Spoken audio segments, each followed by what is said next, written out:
اور بیٹے کے سامنے اپنے جسم کا اپنے گلے کو کھولنا یا اپنے جسم کو ننگا کرنا، کمر ننگی کر کے بیٹھ جانا، دودھ پلانے بیٹھ جانا، یہ بالکل میری عزیزوں غلط بات ہے۔ پردے کے اندر صرف اتنا پردہ نہیں ہے کہ چہرے کا پردہ نہیں، ہاتھوں کا پردہ نہیں اور پاؤں کا پردہ نہیں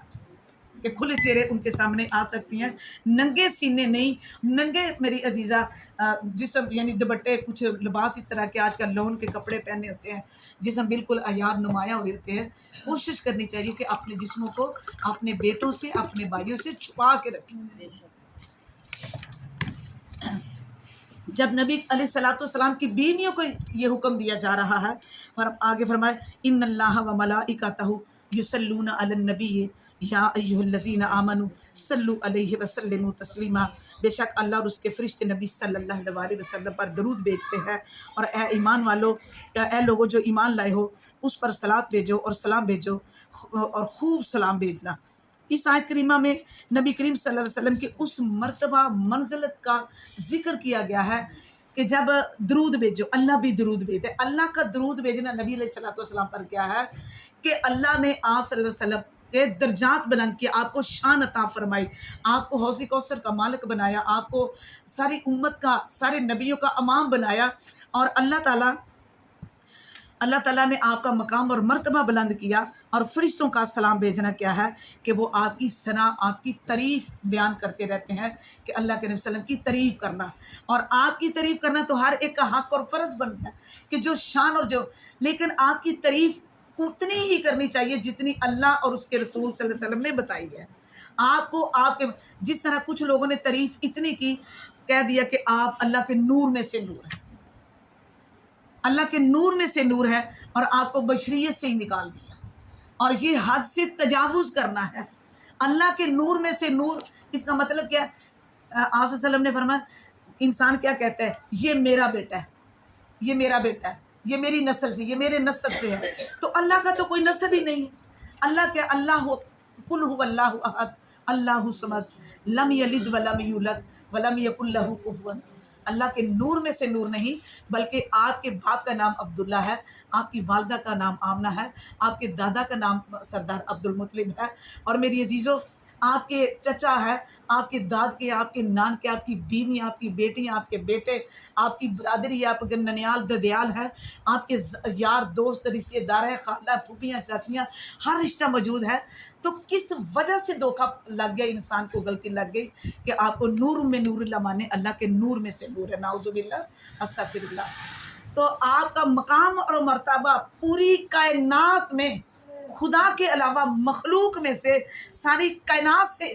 بڑھ کے آپ کا مقام اور مرتبہ ہے، آپ کی فضیلت اور برتری انبیاء سے بھی، انبیاء پر، تمام نبیوں پر آپ کو فضیلت اور برتری حاصل ہے۔ لیکن میری عزیزوں آپ ہیں انسان، لیکن افضل ترین انسان ہے۔ آپ ہیں بشر، لیکن آپ تمام بشریت سے اعلیٰ بشر ہے۔ قرآن کریم میں آپ کی زبان اقدس سے اللہ تعالیٰ نے نکلوایا، فرمائے قل انما انا بشر مثلکم، میں تمہاری طرح انسان ہوں، میں بشر ہوں تمہاری طرح، لیکن میرے اور تمہارے درمیان فرق کیا ہے؟ فرمایا میرے اور تمہارے درمیان صرف اتنا فرق ہے کہ میری طرف اللہ کا پیغام، اللہ کا فرشتہ وحی لے کے آتا ہے، لیکن تمہاری طرف وحی نہیں ہے۔ مطلب کیا کہ میری طرف اللہ نے مجھے نبی بنایا، تم نبی نہیں۔ نبوت ایک منصب اور عہدہ ہے جو اللہ کے سوا کوئی نہیں، نہ پڑھائی، نہ کسی یونیورسٹی سے یہ ملتا ہے، اور نہ کسی اسکول سے، کہیں سے بھی نہیں ملتا۔ یہ وہ منصب ہے جو اللہ عطا فرماتے ہیں اپنی رحمت سے۔ فرمائے کل انما انا بشر مثلکم یوحی الی، فرمائے فرق صرف یہ ہے کہ میری طرف اللہ وحی کرتا ہے۔ تو اللہ کے نبی صلی اللہ علیہ وسلم تمام کائنات سے اعلیٰ اور افضل ہے، اللہ آپ کی تعریف کرتا ہے، اور اللہ کے فرشتے آپ کی تعریف کرتے ہیں۔ فرمائے فرشتے بھی آپ کی بلندی درجات کی دعا کرتے ہیں۔ فرشتوں کا درود کیا ہے؟ وہ آپ کے لیے اللہ سے اللہ اپنے نبی کے درجات بلند فرما، اللہ اپنے نبی کے درجات کی بلندی کے لیے وہ دعا کرتے ہیں، اور اس کے ساتھ اللہ تعالیٰ نے اہل ایمان کو بھی حکم دیا، انہیں بھی چاہیے کہ وہ اپنے نبی صلی اللہ علیہ وسلم پر درود بھیجا کرے۔ صحابی کہتے ہیں میں نے پوچھا، سیدنا کعب بیان کرتے ہیں، ہم نے کہا اللہ کے رسول صلی اللہ علیہ وسلم جی ہم آپ پر اور آپ کے اہل بیت پر درود کس طرح بھیجے؟ تو آپ صلی اللہ علیہ وسلم نے فرمایا اس طرح بھیجا کرو